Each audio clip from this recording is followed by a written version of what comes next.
Lap, sa ke mësu me qenë falës pas kësaj lidhjes tande me Zotin? Shumë.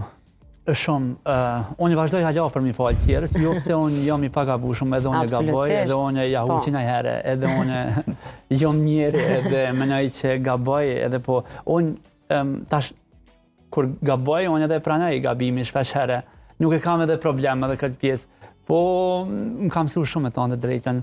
Më kam mësu se dikur nuk jam trajtu që ashtu, edhe unë po i trajtoj të tjerët ndryshe. E kjo ka shumë rëndësi. Me tonë të drejten, unë kur ma hapër se sa sot e te e folja këtë pjesën e namazit, që po namazi mu më ka gdhen në gjdo aspekt. Kështu që është një fitore shumë e madhe, që ja kom dalë me gjitha ato sfidat, edhe vazhdoj prapë, nuk është që nështë edhe sot jam në momentet apo korat cilat jam shumë okej, po gjithsesi jam në një periudhë ku nuk po duhet edhe me ndëgju shumë rrëfime ose histori cilat mu më kthejnë dikon.